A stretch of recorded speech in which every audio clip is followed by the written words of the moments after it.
অহংকার এ হলো ছোট একটা শব্দ, কিন্তু এর প্রভাব অত্যন্ত বৃহৎ হয়ে থাকে। আর সব থেকে বড় সমস্যা হলো মানুষ আজ অবধি বুঝতেই পারেনি যে এই অহংকারের বাস্তব রূপ কিরকম। কেউ একে গর্বের নাম দেন, কেউ একে আত্মসম্মানের নাম দিয়ে থাকেন, এবং কোথাও একটা এমন সময় চলে আসে যখন সময় এই অহংকারকে ভেঙে খান খান করে দেয়। আর তখন না গর্ব আপনাকে বাঁচাতে পারে, না আপনার আত্মসম্মান। এখন যদি আপনাকে উদাহরণ দিই, তাহলে যেখানে আপনি বসে আছেন সেই ঘরেই ওপরে তাকান, সেই ছাদের দিকে। যদি এই ছাদ অহংকার করতে থাকে যে দেখো, আমি তো সব থেকে উঁচু জায়গায় আছি, আমার চেয়ে ওপরে আর কেউ নেই, আমি এই ঘরে থাকা সমস্ত ব্যক্তিকে ছায়া প্রদান করি, যদি এই অহংকার এসে যায় তাহলে কি? একবার ভেবে দেখুন, যদি পরের দিন তার উপর আরো একটা তলা বানিয়ে দেওয়া হয় তাহলে কি? এই ছাদ, যার নিজের উঁচু হবার অহংকার ছিল, যে সব থেকে ওপরে ছিল, সে এবার পায়ের তলায় চলে এসছে। এটাই হয়ে থাকে। মনে কখনোই অহংকার পোষণ করবেন না। যদি মনের মধ্যে কিছু রাখতে চান, তাহলে প্রেমের ভাব রাখুন, স্নেহ রাখুন। এই অহংকারকে আপনি যা ইচ্ছে নাম দিন, গর্ব হোক, আত্মসম্মান হোক, এর দ্বারা আপনার কোনোভাবেই কোনো লাভ হবে না। তাহলে এই অহংকারকে ত্যাগ করুন আর আমার সাথে ভালোবেসে বলুন, রাধা রাধা। কখনো কোনো বৃক্ষকে দেখেছেন? এই ধরিত্রী থেকে ততটুকুই জল নেয় যতটুকু তার প্রয়োজন। কোনো প্রাণীকে দেখুন, এই প্রকৃতি থেকে ততটুকুই খাবার গ্রহণ করবে যতটুকু তার খিদে রয়েছে। খিদে মিটে গেলে আর খাবে না।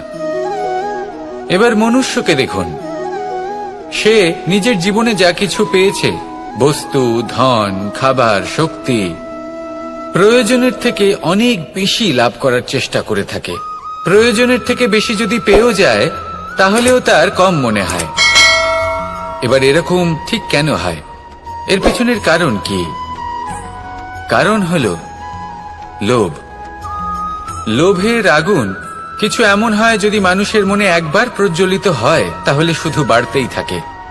ততক্ষণ বাড়বে যতক্ষণ না আপনি নিজে তাকে বাধা দিচ্ছেন। তবে এই লোভের আগুন নিয়ন্ত্রণ করা সম্ভব। পরিমিতিবোধ, পরিমিতিবোধের চিন্তা। আপনাকে শুধু নিজেকে একটা সরল প্রশ্ন করতে হবে।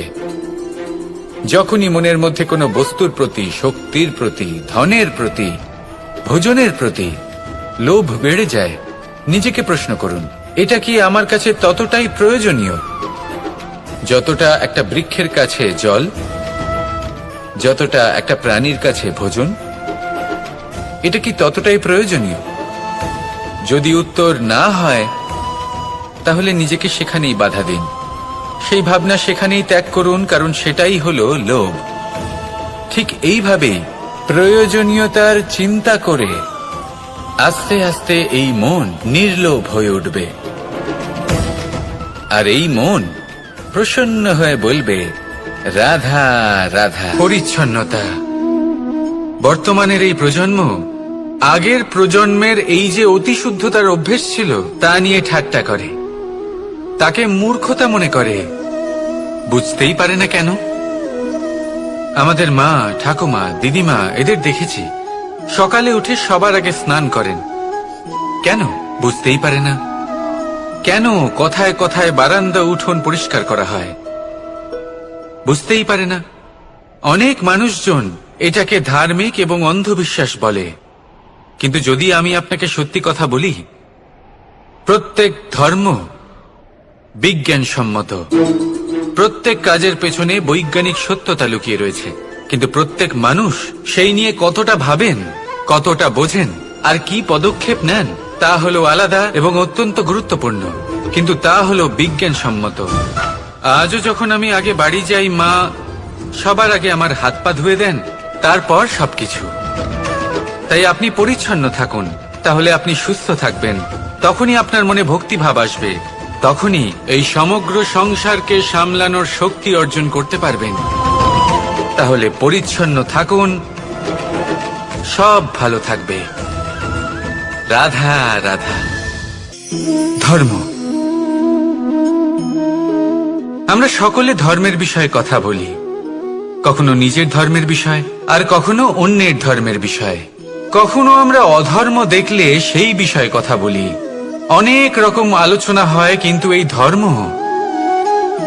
ধর্ম আসলে কি, সেটা কি কেউ বোঝে? যদি আমি আপনাকে উত্তর দিই, এই উত্তর সরল। ধর্ম হলো তাই যা মানুষকে অন্য মানুষের সাথে, সমস্ত বিশ্ব সংসারের সাথে আনন্দ সহকারে বাঁচতে শেখায়। সেই জন্য আপনি যদি কখনো কোনো ধর্মীয় স্থানে যান, সেই ধর্মীয় স্থানে গিয়ে আপনার শান্তির অনুভূতি হয়, তাই না? কিন্তু দেখুন, ধর্মের জ্ঞান থাকলেই সেই মানুষ ধর্মের পথে চলতে পারবে এমন কোনো কথা নেই। অনেক সময় সম্পর্কে যখন সংঘর্ষ বেড়ে যায়, তখন ইচ্ছের জন্ম হয়, ক্রোধের জন্ম হয়, অহংকারের জন্ম হয়, আর তারপর বিনাশ হয়ে যায় এই ধর্মের। সেই জন্য দ্বিতীয় সবথেকে গুরুত্বপূর্ণ গুণ যা আমার সারথীর মধ্যে থাকা উচিত, তা হলো ধর্মবীর হওয়া। এবার দেখতে হবে সেটা এই যে কে হবে সেই ব্যক্তি যিনি এই স্বয়ম্বরে নিজের ধর্মে অটল থাকবেন। কারণ সেই ব্যক্তি এই সংসার থেকে সরে এসে ধর্মের পুনঃস্থাপনের এই মহাকার্যে আমার সারথী হতে পারবেন। তাহলে আসুন আমার সাথে ভালোবেসে বলুন, রাধা রাধা। মানুষ কতটা শক্তিশালী হয়, তার কতটা সামর্থ্য রয়েছে, সে কতটা প্রতিভাশালী হয়, এটা হয়তো বলার কোনো দরকারই নেই। আজকের দিনে সবাই জানে যে মানুষ কি না করতে পারে। মানুষ চাইলে সব কিছু করতে পারে। মানুষ যদি চায় মাছের মতো জলে সাঁতার কাটতে পারে। মানুষ যদি চায় হিমালয়ের মাথা নত করতে পারে। মানুষ যদি চায় সমুদ্র থেকে মুক্ত সংগ্রহ করতে পারে। মানুষ যদি চায় তাহলে আকাশের পাখির মতো বিচরণ করতে পারে। মানুষ চাইলে সব কিছু পেতে পারে। সে জ্ঞান, সম্পত্তি, পরিবার, সাফল্য, সবকিছু। যদি কিছু থাকে যেটা সে গ্রহণ করতে চায় না, সেটা হলো তার দোষ, তার ভুল। মানুষ এসব কখনো গ্রহণ করতে চায় না। কিন্তু যেদিন মানুষ তার দোষ বুঝতে পারবে, নিজের ভুল বুঝতে পারবে, সেটা স্বীকার করতে পারবে, আর সেটা ঠিক করার পথে অগ্রসর হবে, তাতে সে সফলও হবে, সেদিন সে প্রকৃত রূপে মানুষ বলে গণ্য হবে। সেদিন সে মুক্তি লাভ করবে। ভুল সবাই করে, দোষ সকলের মধ্যে থাকে। সেটা গ্রহণ করুন, তা সংশোধন করার চেষ্টা করুন। জীবনে এগিয়ে যেতে পারবেন। আর আমার সাথে ভালোবেসে বলুন, রাধা রাধা। ধৈর্য। এই ধৈর্য কি? কোনো গুণ, কোনো অনুভূতি, কোনো দৃষ্টিভঙ্গি?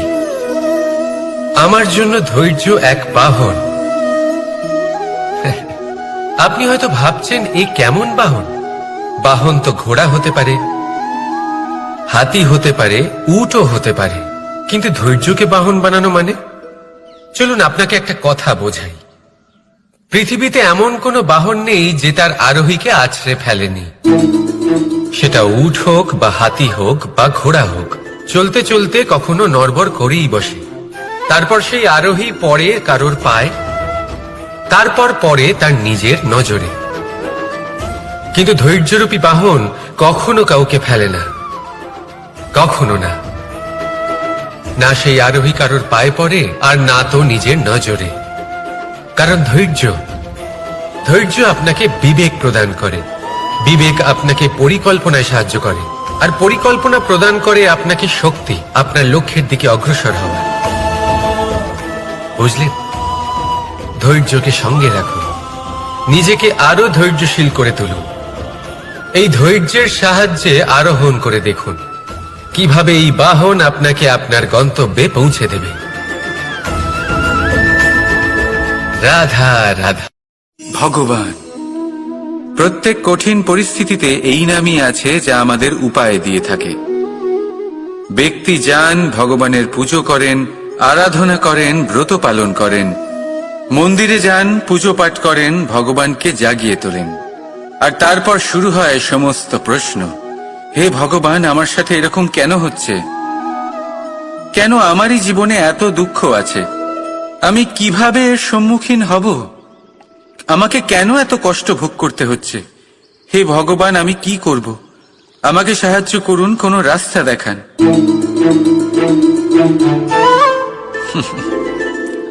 চলুন আমি আপনাকে একটা প্রশ্ন করি। মন্দিরে যাওয়ার চেষ্টা করার আগে আপনি কি জীবনে ততটা চেষ্টা করেছেন যতটা সেই সমস্যাকে দূর করার জন্য দরকার ছিল? দ্বিতীয় প্রশ্ন,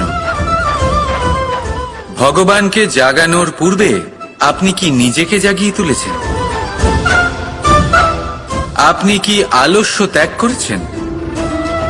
তৃতীয় প্রশ্ন, ভগবানকে জিজ্ঞাসা করার আগে আপনি কি নিজেকে জিজ্ঞাসা করেছেন যে আমি কেন এত অসফল হচ্ছি? যদি না করে থাকেন তাহলে সবার আগে এটা করুন। আপনি সমস্ত প্রশ্নের উত্তর পাবেন, সমস্ত বিপদের পরিত্রাণ পাবেন। অন্য কোথাও নয়, নিজের ভেতরে তাকিয়ে দেখুন। চেষ্টা করুন নিজেকে জাগিয়ে তোলার। আপনি সফল অবশ্যই হবেন, কারণ এই পরমাত্মা, ওই পরমেশ্বর, ওই পরব্রহ্ম আপনার মধ্যেই তো আছে। রাধা রাধা।